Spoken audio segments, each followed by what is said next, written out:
Sam Roberts at Goldington Road. I managed to catch hold of Mike Rare on a Thursday morning ahead of a couple of key British and Irish Cup games. Mike, a belated Happy New Year to you. I trust 2014 is going to be a stonking year for you. Really, I suppose January comes and goes. You always have a chance to look forward and look back. What do you make of 2013 with everything that it brought? Yeah, look, I guess it's a typical year of sport, really, where we experienced the real highs of the back end of season sort of 12-13. Some amazing games of rugby and some amazing experiences, really.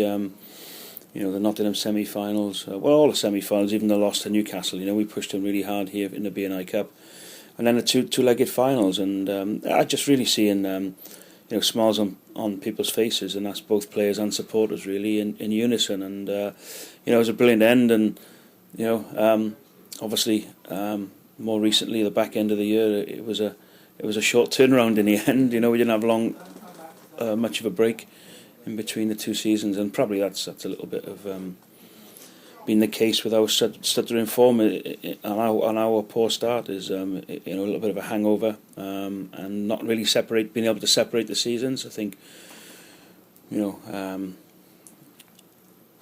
tried our best to do that, but essentially it felt like a bit of a carry on, and perhaps we lost a little bit of our edge early doors, and didn't get the breaks really. I'm sure a few results gone our way would have changed that, but no, all in all, it's a challenge, and a different challenge for us, given where we are. But also you have to respect what the league's been about year on year, really, and the way it's improved. If we look where we are at this moment in time, every side above us and probably around us is full time. There's only probably ourselves, Moseley and Ealing, are still part time, and maybe that's telling a story. Maybe we have to rethink things and to move it forward. One of the things I suppose that success brings is exposure. You talked about semi-finals and TV appearances in finals and things like that. Bedford Blues were very much in people's eye line. Do you think this season, to a certain extent, a few people have used that to their advantage and seen where we are and attacked us on it? Quite possibly, but I don't think we've been on the radar for a few years. We've always been up there and been competitive. We made 4 semi-finals. 4 years in a row we've made a semi-final. So I don't think we're a secret to anybody. But it's a case of us, trying to tweak things, but also adjusting, and you'll have to look at things from a bigger picture as well. And there's a core of this group has been together a long time, we brought some new faces in this year. We lost a lot of quality last year, which we have done pretty much every year, but we probably felt it more this year than anything. We've got 3 hookers here who are no older than 21, and it was tough replacing Neil Cochran, who was outstanding for us last year. And obviously a guy like Josh Bassett, we miss his finishing ability. When we needed it last year, he popped up with a crucial try, and or a game-changing moment, and we probably struggle a little bit on the edges.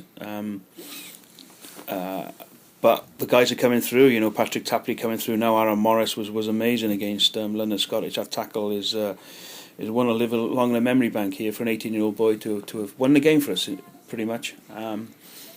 Was outstanding, and Neville's getting to grips with it as well. So there's signs that we're getting better out there, and we're starting to discover our try-scoring touch. But as a group, we took a huge whack in them first few weeks. The confidence was really low, and but it's testimony to the guys that they've hung in there, they've dug in, they've worked their socks off. I mean, the work rate behind the scenes is incredible, epitomised by Toops, really, the elder statesman. He sets an incredible standard and continues to do so. And we fought our way back, to an extent that we've beaten, the top side in the division at the time in London Welsh, and unbeaten as well, and obviously London Scottish more recently were on a 5-game winning run and one of the form teams in the division. So, sometimes you just, I guess, given the state of the squad and our part-time status a little bit, we're probably going to suffer a little bit of inconsistencies because we can get up for the so-called bigger games, but achieving that consistency that comes through having a fully fit squad really, but not only that, possibly full-time status. This weekend and potentially, obviously, 2 weekends in a row looking at the British and Irish Cup, it gives a real firm focus. It gives you a complete and utter sort of, an ability to really dig down on something particular. 2 wins out of 2 weekends. Is that a welcome element to the season right now? No, not really, because you don't tend to plan too far ahead when you're in this situation, and I think we're obviously all excited by first and foremost going to Parc y Scarlets, where we've never been before, and it's a new venture for us, so that's we're looking forward to that. Obviously, Llanelli bring a real good style of play as well, so that hopefully will suit our style. And this competition is let's be honest and realistic. It presents us with our one chance, probably at this stage, of having a nice tangible reward at the end of the season. But they're really 2 tough games and two tough asks. But if we show the tenacity we showed and the determination we showed on New Year's Day, then that should stand us in good stead. But it's not like we're just going to go down there and turn up and get the win, because that won't happen. Llanelli are a good side, and they probably still harbour thoughts of qualifying themselves. If they get 2 bonus point wins, they'll be right in the mix. 2013 was a year, as you say, that was full of highs and lows, and I'm sure had you scratching your heads at some points and trying to work out what it was all about. How do you feel about where you are with Bedford Blues and what's going on? Has the recent events the last few months made you hungrier, or how does it make you feel about where you are with Bedford Blues? Well, I think it's kind of a little bit of a crossroads, I suppose, and certainly we have some interesting debates among the coaching group, and I think obviously our retention and recruitment policy is going to be looked at a lot earlier this year, because of none of us want to go through what we went through, particularly the early part of the season, and I think as a club we need to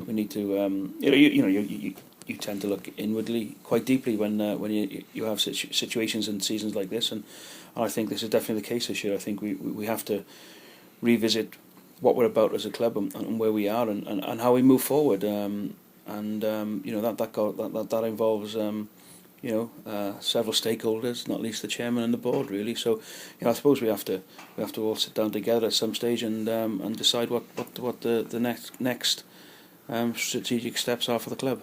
Recently, the RPA have come out to say that players coming to an end of contract will be allowed to sort of post that news and that information on a website which will be accessible to Premiership and Championship directors of rugby. Do you think that sort of transparency will help the process a little bit? I'm not sure really. It all goes on behind the scenes anyway.